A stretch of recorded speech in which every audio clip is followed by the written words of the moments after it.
2022's Greetings and welcome to the first of 2022's webinars.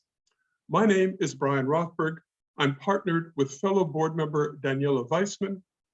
On behalf of our National Director, Gabriella Gallagher, and the other board members of Canadian Friends of Peace Now, we'd like to wish you a Happy New Year and to thank you for your past support as audience and donors. It is your contributions which enable us to continue assisting Peace Now in Israel and to provide programming such as today's events. Your support is most appreciated, and of course, we look forward to its continuation in 2022. This session is being recorded for future viewing on our website, peacenowcanada.org. During the latter part of the webinar, we would like to answer as many of your questions as we can. Please utilize the Q&A to submit and not the chat. For some, a calendar would mark the year as 5782. 5782, 2022, somehow we managed to negotiate different perspectives. For Sari Bashi, different perspectives often arise from alternate realities, as she and her family negotiate their lives between circumstances more influenced by place than by time. Sari, welcome, and thank you for joining us from Raleigh, North Carolina. Your dedication to human rights and justice for the inhabitants of those living between the river and the sea is profound. We look forward to your insight as a former and perhaps future Ramallah resident, as an activist, and as a mother and spouse, as you negotiate life and work through the Israeli-Palestinian labyrinth. So I would like to begin by asking you a little about your background. Obviously, human rights is a big factor in your life. And I wonder how is this something resolved at a family, in university? How did it come about? Thank you, and thank you to everybody for joining today. And I want to say that I'm a very big fan of Canadian Friends for Peace Now and of Peace Now in general. The Israeli branch, which I'm more familiar with, does really impactful and very dedicated work. So it's an honor to be with you today. I think, I like the way that you framed the introduction of alternative realities. And I think for me, growing up, I had the pleasure of being in a very safe and very privileged reality. So my father is Israeli, my mother is American. I grew up in the United States in New Jersey, and everything was good. We were a middle-class family. We were safe. We had access to education, health. And as I got older, I think I started to see that wasn't the case for everybody. So for me, the most immediate area in which I realized that not everybody had that privilege was looking at urban centers in the United States and seeing that, especially for communities of color in inner cities, life was very different. And I think for me, that started my interest and commitment to social justice. So as a teenager and later as a university student, I did work on issues of poverty, access to education in inner cities in the United States. And then as I began to get to know Israel-Palestine more, I think I transferred a lot of that energy to the occupation and to what I see as injustices taking place in Israel-Palestine. Okay, and thank you. And that sort of leads to the next question in terms of your motivation to move to Israel and this was after you completed your law degree at Yale? It was a bit before. So yeah, I grew up as an American Israeli Jew, and my father is whom I would consider to be an Arab Jew. He's from Iraq, and then he grew up in Israel when most Iraqi Jews left in the 1950s and moved to Israel.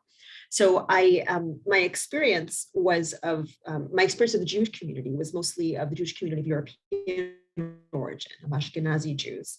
But I knew that there was something different about my father and about our family. But my father never really talked about it much.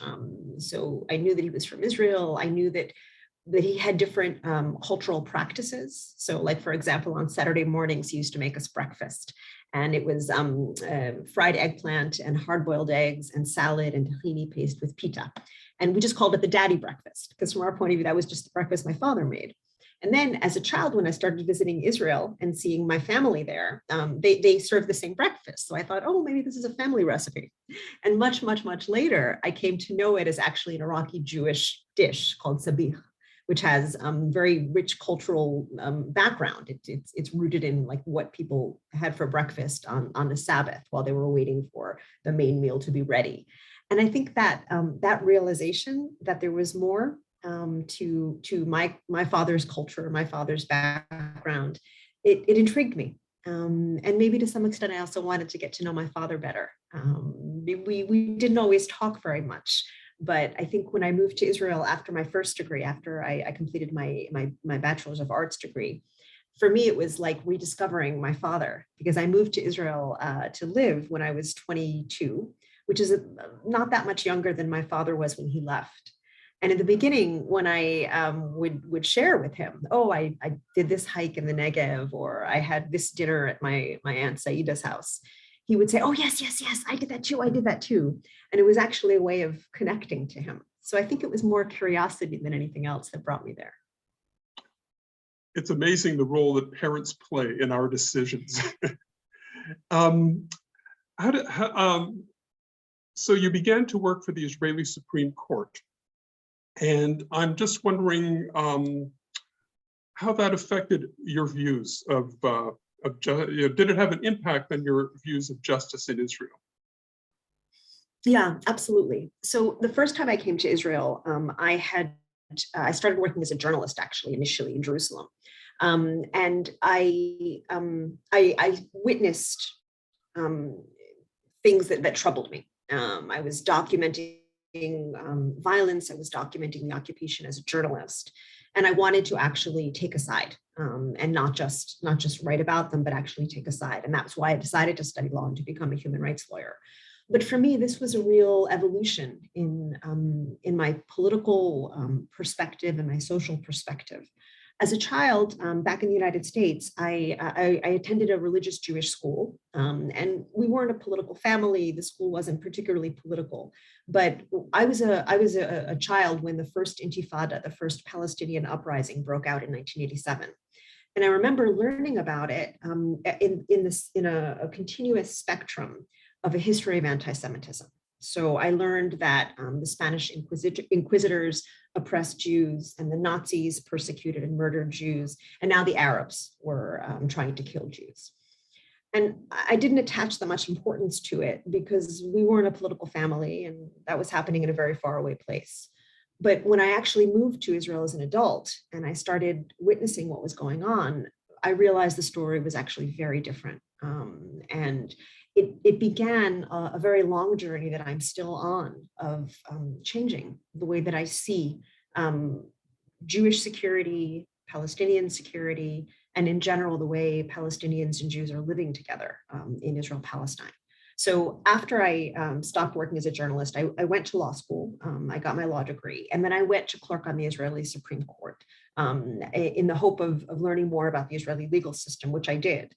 But one thing that I learned very quickly was that my place was not on the inside, that within the limitations of the Israeli justice system, whatever influence I could have as a law clerk, as a legal advisor in the state attorney's office, was not enough for me to be able to feel comfortable joining that institution. Because what I saw was that the legal system was stacked against justice when it comes to Palestinians.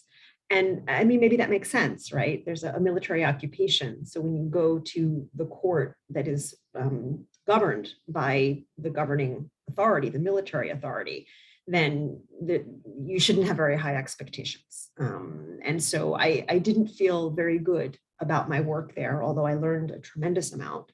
And I decided instead to be a human rights lawyer. and to be the one bringing petitions to try to petition the Israeli court. Because one thing the Israeli court is effective at doing is intervening in individual cases. And most of the intervention actually takes place before the case reaches the judges. So the military often makes very wide-reaching decisions that can be very difficult for people. You can't travel, you can't reunite with your mother, you can't live here. And in some cases, you will be in prison without trial. And when a human rights lawyer questions that with a petition, more often than not, or depending on the kind of case, frequently, the state will back off before you reach the hearing. Just the threat of having defended in court leads somebody to say, okay, it's fine, forget it, it's okay. So it was actually quite effective as a lawyer because I would represent people who needed to travel, and there would be an allegation of security or just no answer. And frequently enough that it was worth our while, when we filed the petition, the state would back off and let the person travel. So in that sense, I found use in the Israeli justice system, but not enough that I would want to be a part of it from the inside. All right, and just what is your assessment now insofar as the Supreme Court? Because it appears that those petitions are still flooding the Supreme Court. There are all sorts of issues, but one reads that they are granted less and less frequently. Yeah. I mean, I think what's granted less frequently are the general principle petitions. But I think my assessment is actually not that much has changed. It's just that a lot of the rhetoric of the court has changed. So when I was clerking on the court, there were a lot of liberal judges who would write beautiful decisions about justice and international law, but the impact of those decisions would often not be very significant. So for example, there was a landmark case, I think it was 2000 or 1999, that was decided banning torture by the Israeli Shin Bet, or at least that's how it was received and marketed. But it didn't actually ban torture. It just said, if you want to torture, you have to do this. And so after that court case, the Shin Bet does that. They ask for special permission to torture, and they continue torturing. So I think the difference is you no longer have those sweeping judgments talking about respecting human rights. The judgments are shorter, and they're often less conducive to incorporating international law or other kinds of human rights standards. But the impact isn't that different. Then, and now, there's very little ability or willingness of the court to intervene in Israeli policy, but there is some ability to intervene in individual cases. And often that just becomes a question of, you're a fly on the wall. You're kind of like putting a stick into the wheels of the system. And so sometimes you can get your way. So, I mean, as a lawyer representing people from Gaza who needed permits from the Israeli military in order to travel, quite frequently the problem was they just wouldn't get an answer. So they wouldn't be able to travel because they didn't get an answer.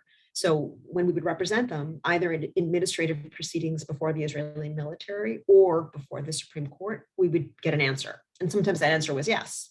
And in other cases, when the answer was no, but the army didn't see the case as challenging a policy, they could view it as a humanitarian exception. And sometimes they would just say, okay, let it go through. So, I mean, that doesn't sound very romantic, but the truth is we were able to get very important things for people in that way. So there was a medical student who was originally from Gaza, but was living in the West Bank. And the Israeli army said he wasn't allowed to live in the West Bank. And so they wouldn't allow him to enter Jerusalem for his medical residency. And so we filed a court case, and we were able to get him to complete his residency. And today he's a doctor. Or my partner, my spouse, who was accepted for a PhD program, both in Israel and also in the UK. Also, because he was from Gaza, the president of the West Bank. And through a court petition, the state agreed to let him travel and get his PhD. So that's the overall system. Great. So so it sounds to me like you're describing some of the work that you did as a co-founder of Gisha. And I just wonder if you could explain briefly, what Gisha's primary mission was. Sure. So not long after I finished my clerkship on the Israeli Supreme Court, I met up with a more senior lawyer, Kenneth Mann, who actually founded the public defender system in Israel. And he was looking for a new human rights project, and I was looking for a job. And we started talking, about providing legal assistance around issues of freedom of movement. Because one of the dominant features of the occupation has been those movement restrictions, whether it's checkpoints in the West Bank or permits that you need to be in certain areas, or Gaza, which at the time, this was around 2005, when the Israeli disengagement plan was taking place. In Gaza, it was even then becoming increasingly closed, and people weren't able to travel, either to access medical care, to get an education, to access professional opportunities, or to reunite with family members. So we decided to start offering legal assistance to people from Gaza so that they would be able to travel. And then one thing kind of led to another. So we needed to raise money to be able to fund it. And then in order to cash the check that we finally got, we needed to form an organization. And very quickly, things developed in a way that was actually quite lovely. So it started out as just an organization that we called Gisha, which means access in Hebrew. And it was just legal assistance to people. And I was just giving people legal assistance with my colleague. But then quickly we expanded to also do public work. So we did a lot of media work, press work, and also lobbying, asking the Israeli government and foreign governments to change policies that more broadly blocked people's rights to freedom of movement. And I've since stepped down from Gisha. I served as its executive director for about a decade, and then I stepped down. But the organization is still a leading voice in arguing for the right to freedom of movement for folks inside Gaza. So the idea that young people should be allowed to access educational opportunities, that goods should be able to come in and out so that the economy can function. And maybe the most painful aspect, that families should not be separated, because one of the more difficult aspects of the closure of Gaza is that people in Gaza, they may be just 60 kilometers from loved ones in the West Bank or Israel, but they can't see them even for decades.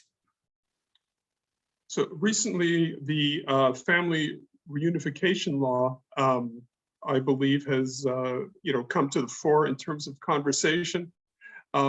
Could you just tell us a wee bit about what happened there? The understanding is that a law expired, and theoretically, it shall be easier now for Palestinians to move, and families to reunite in Israel. Is that the case?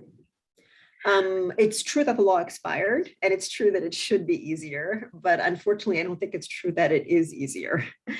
So about 20 years ago, the Israeli Knesset passed a law that was a temporary law. So it expired every year. And the law banned family reunification for Israeli citizens or residents who were married to Palestinian residents of Gaza and the West Bank, and later on a few other areas in the world.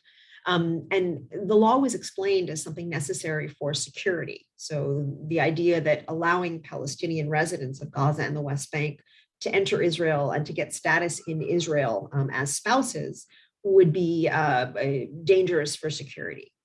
Even at the time this argument was made, it was very flimsy. There was no evidence offered. The statistics showed that that actually wasn't how security risks took place. Most people coming in for family unification just reunited loved ones and didn't do anything else. But the law was accepted by the Supreme Court, and so the law was since renewed every year, even though it was only temporary. And in the time since that it was first legislated, the Israeli government has made it clear that the true aim of the law is demographic. So the idea is not to allow Palestinian citizens of Gaza or the West Bank to become Israeli citizens, because that would cut away at the Jewish majority inside Israel. And the law has a double purpose, because it prevents Palestinians from entering Israel, but it also creates a very strong incentive for Palestinian citizens of Israel to leave Israel, because that's the only way they can be together with their partners. So my family gets caught up on this a little bit by accident. I'm Jewish, I'm an Israeli citizen, but I'm married to a Palestinian resident of the West Bank.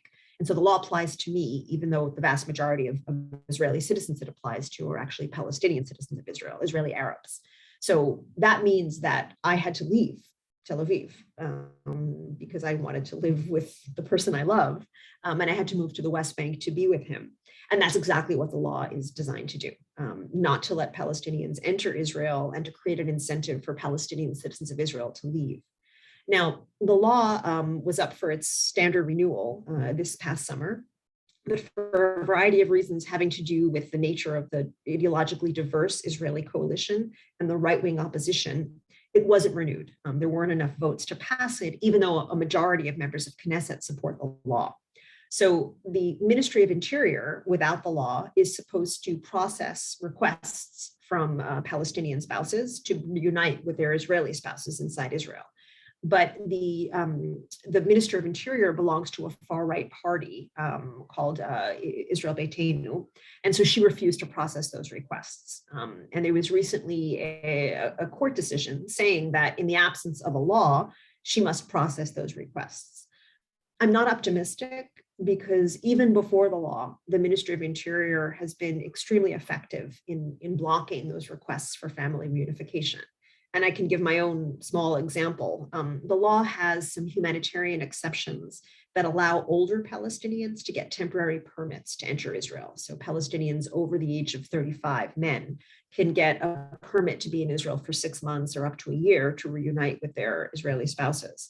So we've been trying for the last 8 years. The first request was rejected. The second request I submitted, I think 4 years ago, and I'm still waiting for an answer. So there's lots of ways for the Ministry of Interior to block that kind of family reunification. And unfortunately, there's also very broad support for that within the Israeli political system and among the Israeli public because of this, what is viewed as consensus around the imperative of having a Jewish majority, even if it means families are separated. Yes, it can't be easy. And so this, I think, brings us to some of your current work as an advisor to Human Rights Watch. And recently, they published a significant report that relates to Israel-Palestine. And we would appreciate it if you could tell us a few of the key points. Yeah, and I want to say that so spoiler, the report says that the Israeli government is committing apartheid. And I want to say that I know that can be hard for a lot of people, especially for North American Jews who quite rightly have very negative associations with the word apartheid and find it hard to apply that to the conduct of the Israeli government. So I'll say what the report says, and then I'll suggest why I think it's actually a pretty accurate characterization of the situation. So the report found that the Israeli authorities are committing the crime against humanity of apartheid, as well as another crime called persecution. And the elements of that crime are three things. First of all, an intent for one racial group to dominate another.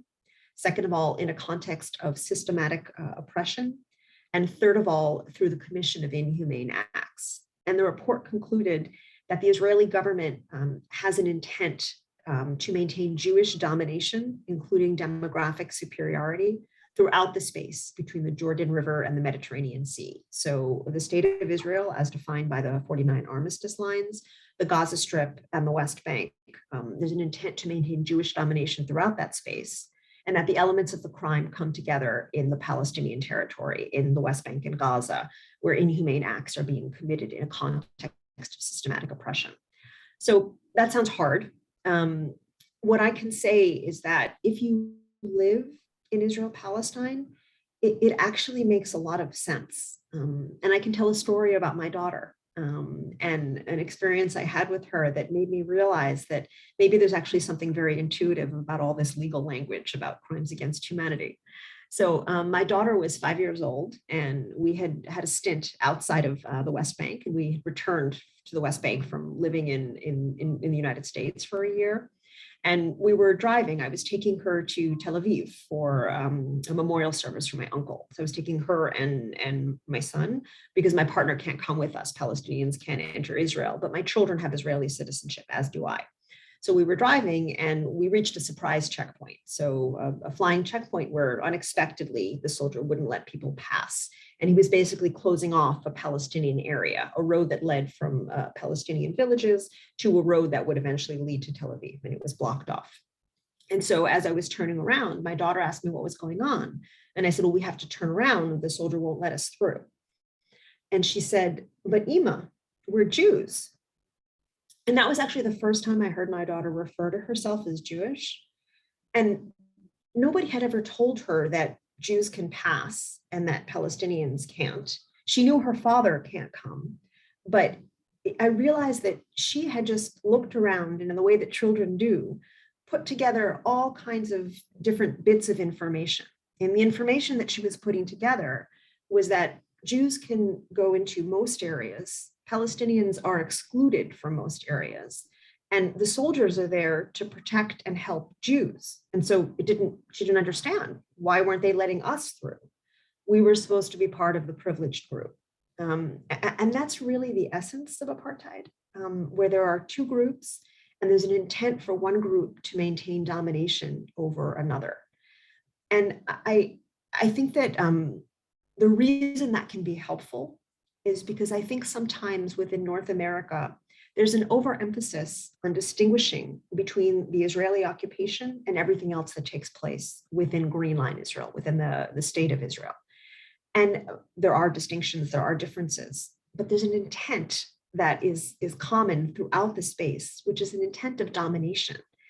And that's what needs to be interfered with. That's what needs to be disrupted. It's not just about the occupation. It's about a lot more than that. Oh, very true. I wonder if you could relate some other personal experiences that, because so many of us do not have a view of the same kind of view of Palestine that you have had the opportunity to experience. So when you married Osama, I am sure that there were some interesting conversations, both with his family and with yours. Would you mind relaying a little bit about that? Sure. So the first thing I have to say, I don't know if my mother is watching, but she should know this. I had the most shocking conversation I imagined with my mother. I called her to let her know that I was moving in with my Palestinian partner in the West Bank. And I was prepared for anything. And I had steeled myself for anything. And when I told her this, she said, oh, does he make you happy? And I was floored. I never dreamed I would get that question. And that's, of course, the best question you want to get. And so I think there were many members of my family and of his family that were very supportive and just asked the right questions. There were others for whom it was hard, very hard. And I think for some of the family members in my family for which it was hard, I think some of them are trying very hard. And as time went on, and there were kids, and they realized that shunning us meant that they were going to lose the grandkids. I think there was more progress made, and I give people credit because I think that look, there's a lot of ignorance and hatred and fear on both sides. And at least for my family, I think that a lot of people have been doing the best they can to try to overcome that.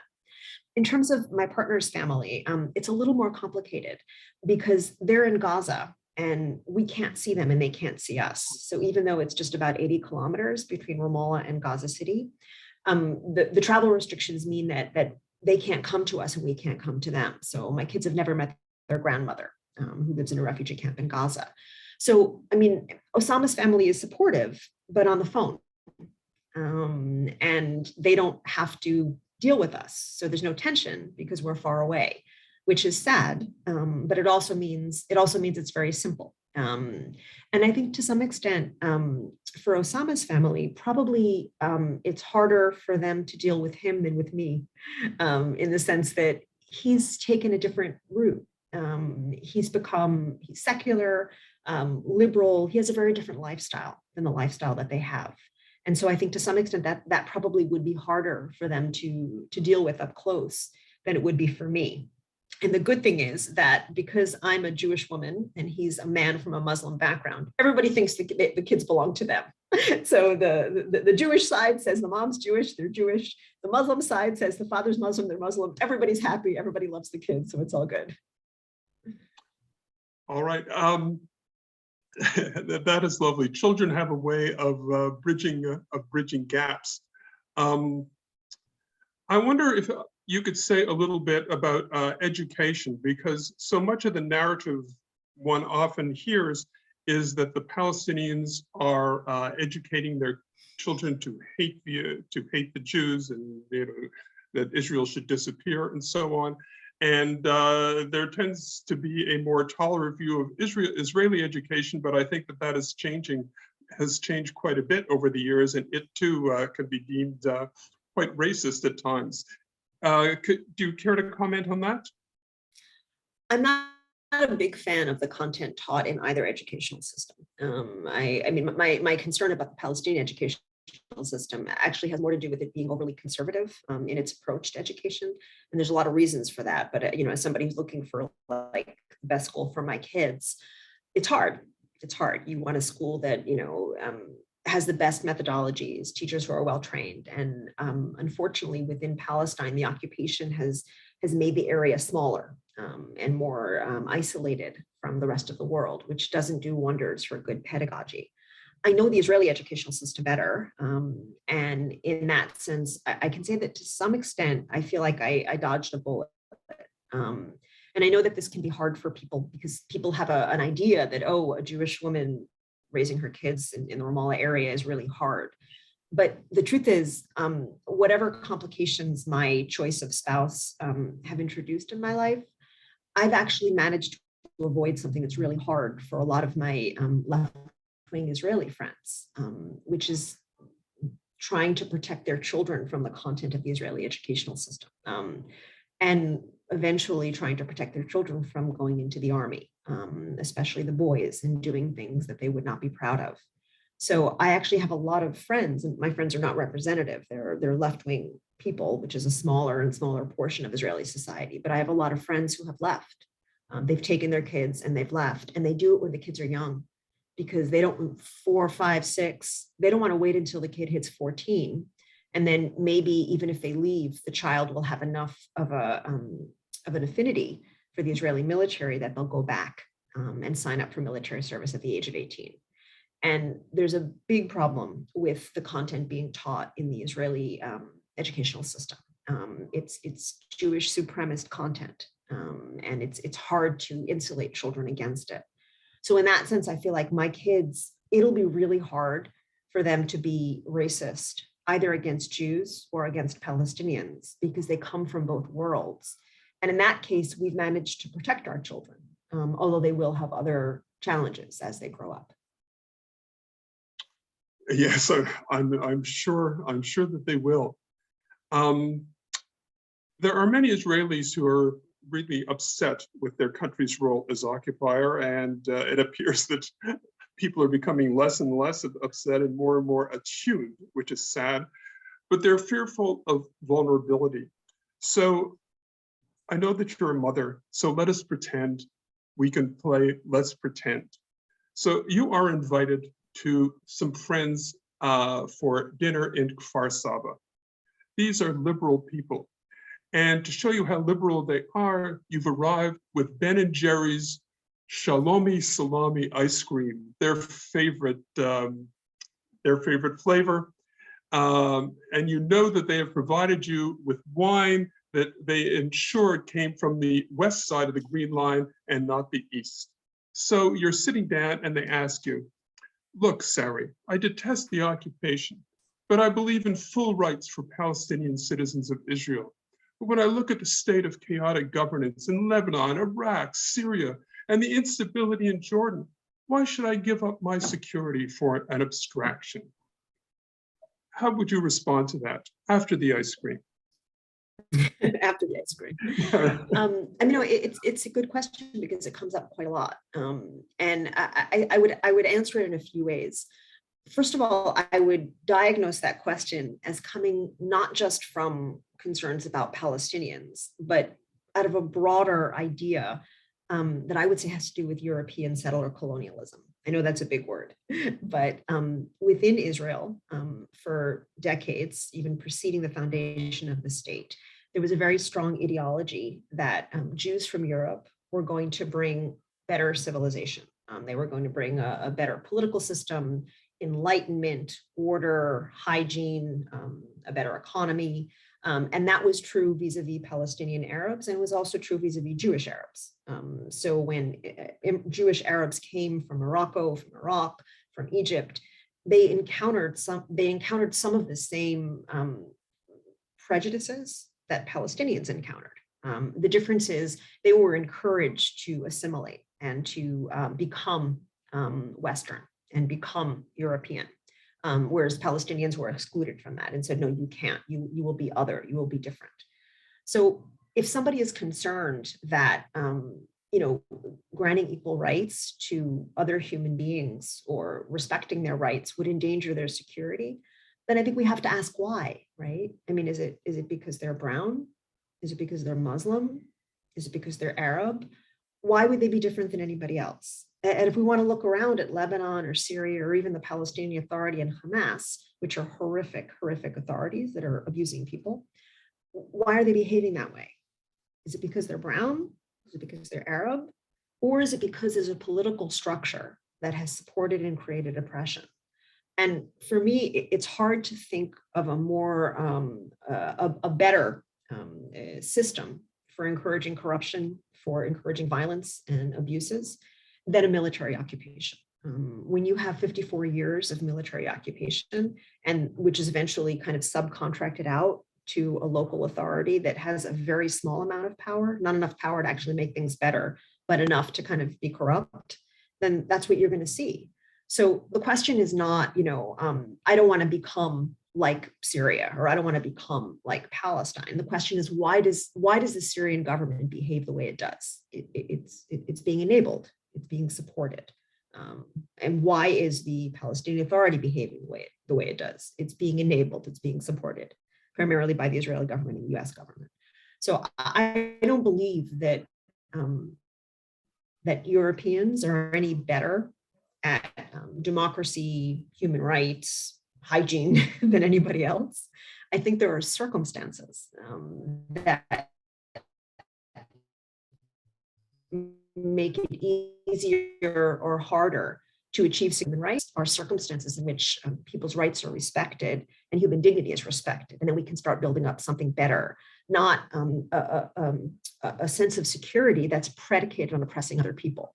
Because those people in Kfar Saba may feel somewhat safe, not very safe, because they send their kids to the military and worry to death over them.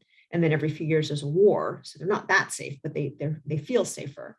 But that comes at the expense of 5 million other people, Palestinians, living in Gaza and the West Bank, who are very, very, very unsafe.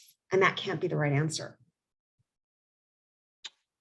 Absolutely, absolutely.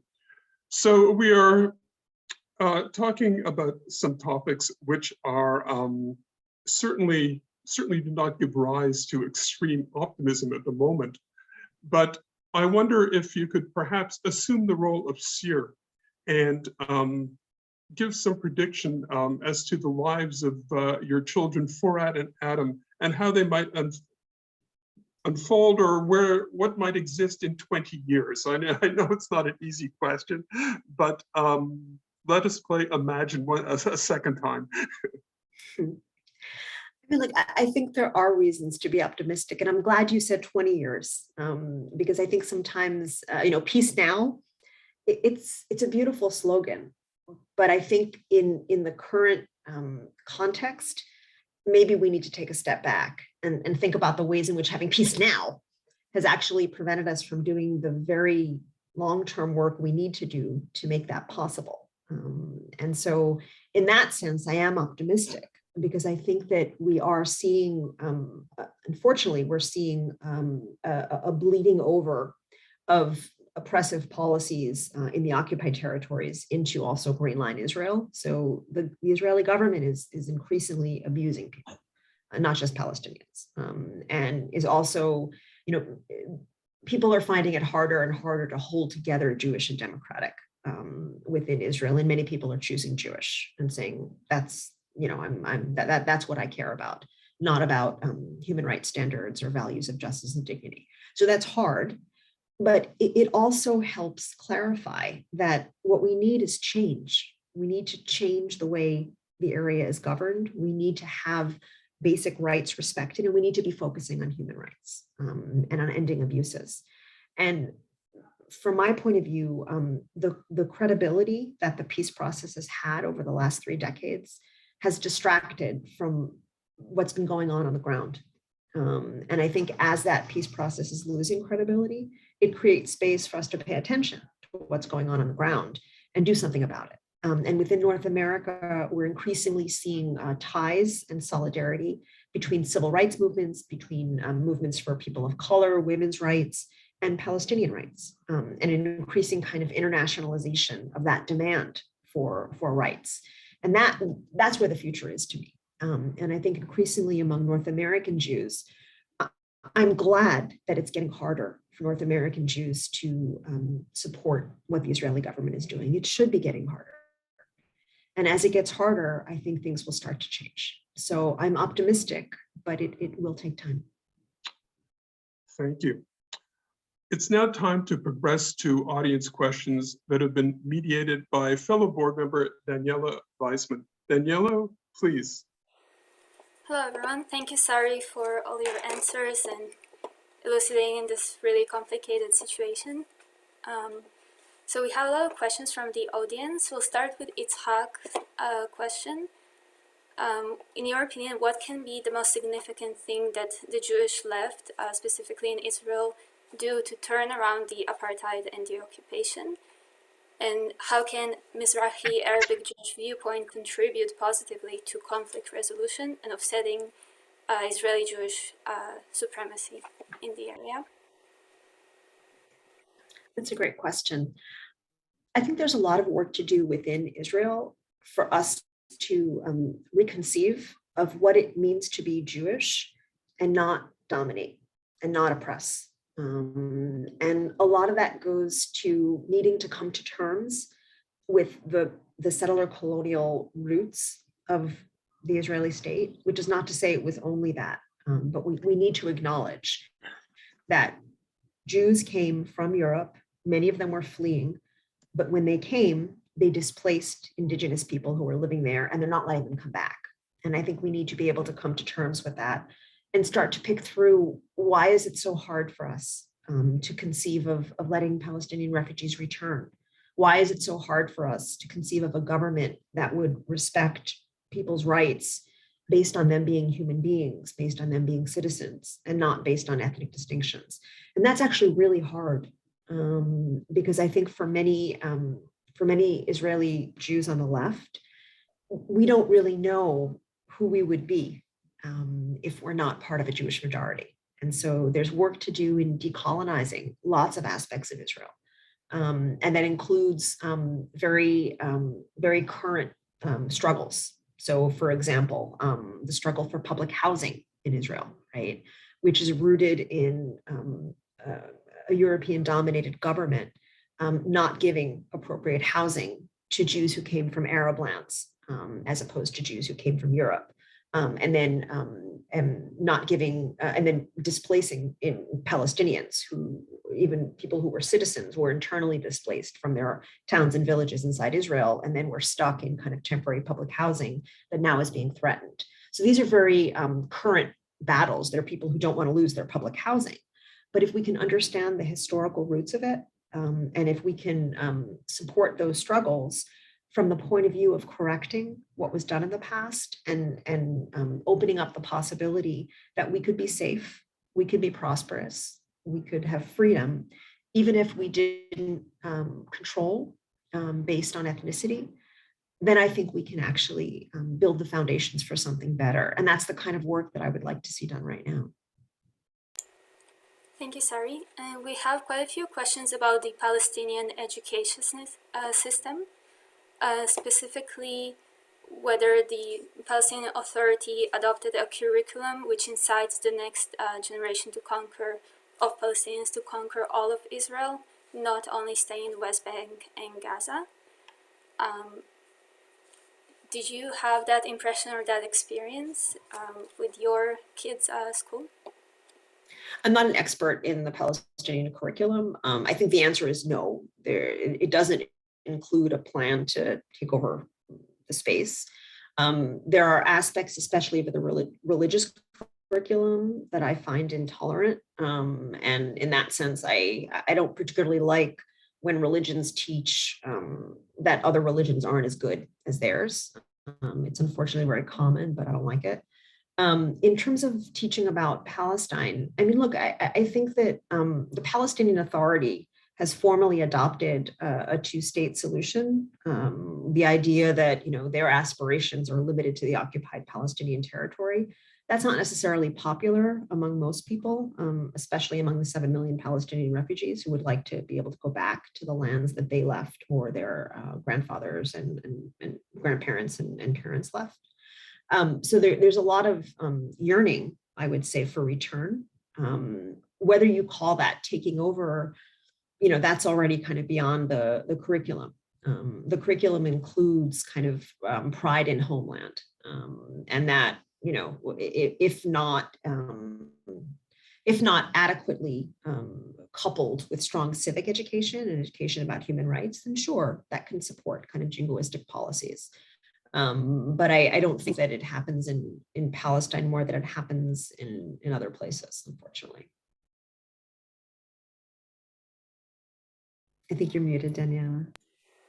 Sorry, Elizabeth is asking about the Israeli family reunification law, if that comes under the criteria for genocide as defined in international law, by preventing the target people from having children.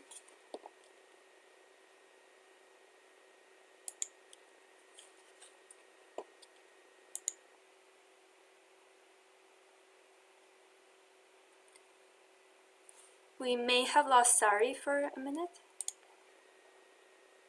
I'm back. I'm sorry. I didn't hear the whole question. Apologies. No problem. So we have a question from Elizabeth saying one of the criteria for genocide is preventing a group of people from having children. Would that relate to Israel's family unification law that applies, prevents Palestinians from meeting their spouses? No, I don't think so. First of all, you're not preventing people from having children. You're saying they can't have children in their own place. They need to leave. It's very different from genocide. I would say it actually supports, it's an element of the crime against humanity of apartheid, because part of the element of domination is Jewish demographic superiority. And in recent years, prime ministers such as Benjamin Netanyahu, Ariel Sharon, Naftali Bennett, also Yair Lapid, who's an alternative prime minister, have made it very clear that the family reunification law is necessary in order to maintain a Jewish majority. So it's about apartheid, in my opinion. And we have a question from Henry about the right to return for Palestinians. Do you think Israel would still exist if that was enabled? I mean, I think, you know, it's kind of an interesting question, right? Like, what does it mean for Israel to exist? So would it exist as a state with a Jewish majority? I don't know. I mean, in general, states have a lot of leeway under international law to have like pro-immigration policies. So the Israeli government can continue to encourage Jewish immigration and to make Jewish immigration a priority, which would enhance demographics. But what it can't do is prevent people who have a right to be there from being there. And so would that lead to a Jewish majority or not majority? You know, time will tell how many refugees would come back as opposed to taking compensation. What I can say is that right now, between the Jordan River and the Mediterranean Sea, there are about 7 million Jews and 7 million Palestinians. And they're living under one sovereign, the Israeli government, and within the occupied territory, it's military rule, and they're being treated unequally. So that is not tolerable. That is not okay. And part of correcting that is allowing the people who fled or who were expelled in 1948 to return. The battle is long since ended. They have a right to come back to their homes. And what that would do demographically, you know, maybe, maybe not. But I think the idea would be that a state can't prevent people of a certain ethnicity or religion from exercising their rights because it wants to maintain the majority control of another ethnicity or religion. And Maxine is asking, what is your opinion on ways that have been proposed for attaining equal rights in all of Israel and Palestine? For example, the One Democratic State initiative, the Confederation model, and the two-state solution?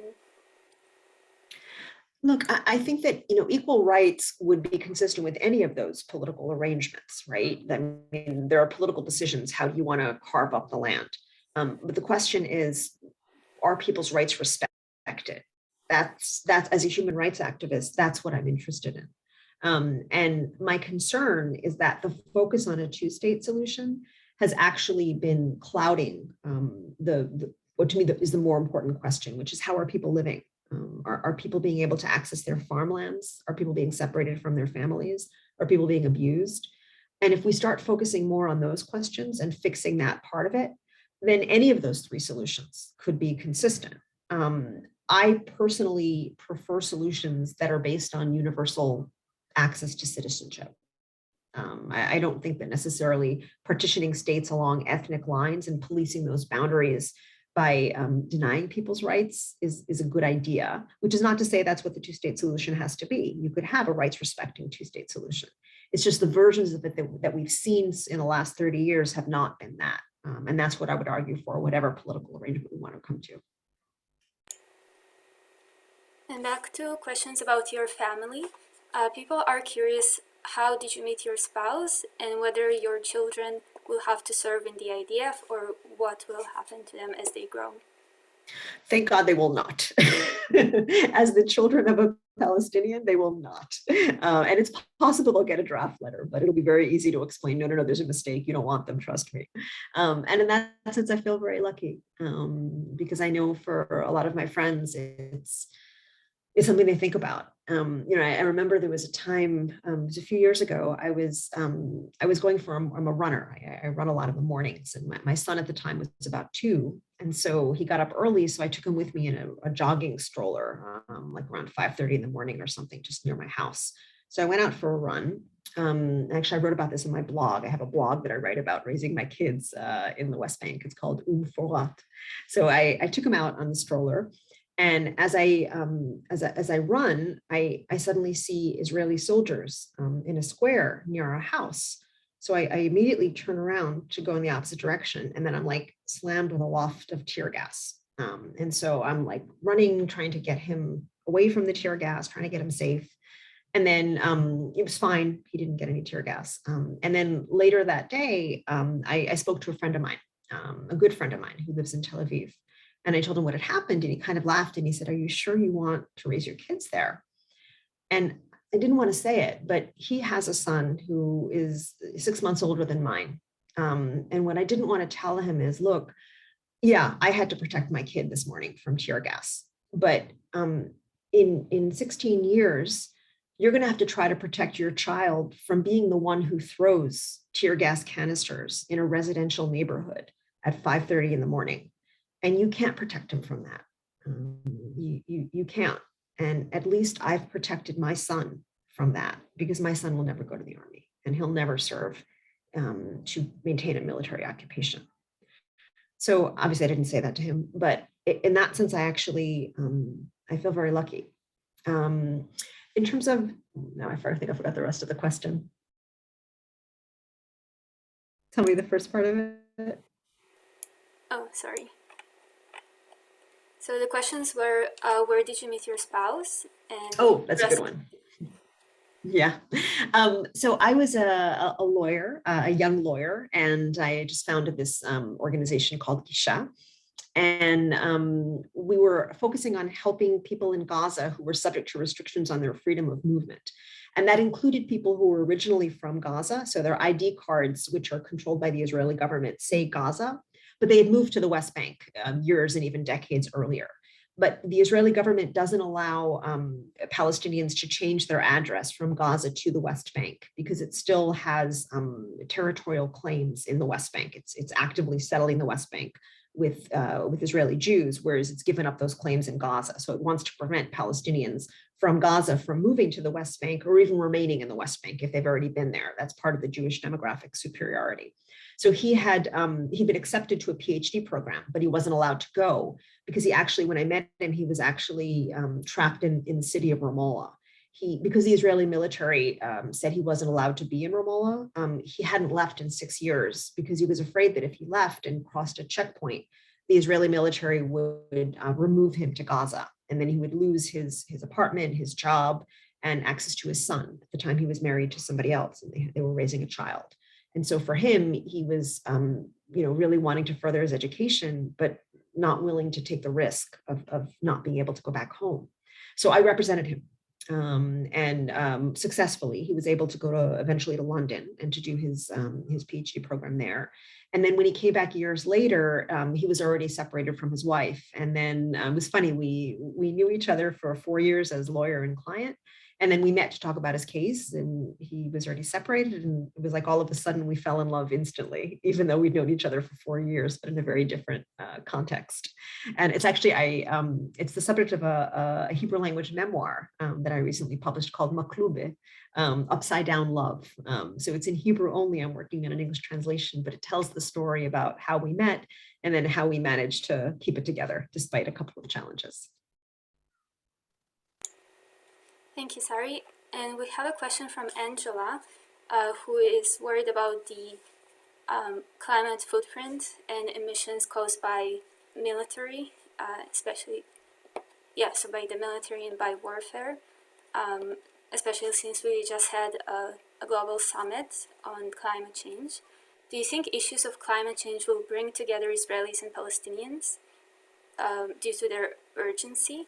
Or that the militarism will be another the militarism will take over in priority over climate considerations? It's a nice question. I think when I think about my kids, I hope and wonder that their generation will get it better, if only because they have to, because God knows we messed up and we are still messing up. In terms of protecting the earth. But it may be that things get so bad that there's more cooperation and more realizing of what's important. Although I have to say the way that we're behaving now in the pandemic globally is not that encouraging because it seems like even when we do have an interest in working together, we're not always able to do that. So I don't know. Thank you very much, and over to you, Brian. Thank you very much, Daniela, and thank you, audience, for your thoughtful questions. Sari, I have one additional question. On which side of the green line can one find the best hummus? Wait, please don't answer that. You'll become persona non grata on both sides. Human Rights Watch will be forced to reassign you as a special advisor to the Falkland Islands. As you've written in your excellent blog, umforat.com, and in your presentation today, your family has already exhibited exceptional flexibility, but this may be a step too far. I apologize. Sari, for the time you have spent informing us of the realities of the occupied and the occupier, and your insights into some of the effects of those realities, we appreciate the time that you have spent with us. And we wish you and your family a healthy and satisfying new year. Now, before we end, will Mcluba be published in English? And if so, do you know when? You appear to have frozen. I hope it's available in the meantime in Hebrew. Oh, can you see me? Yes. Okay. Soon, hopefully. I'm working on it. It's available in Hebrew and I'm working on an English version. Okay. Thank you very much. And finally, webinar participants, please reserve time on February the 27th when we will host Avner Gvaryahu from Breaking the Silence to discuss the impacts of serving in the IDF on its members and its role as an army of occupation. Notification will be forthcoming. Sari, once again, it was great that you could spend this time with us. Thank you and goodbye, everybody. Thank you so much for having me. Thank you for talking to us.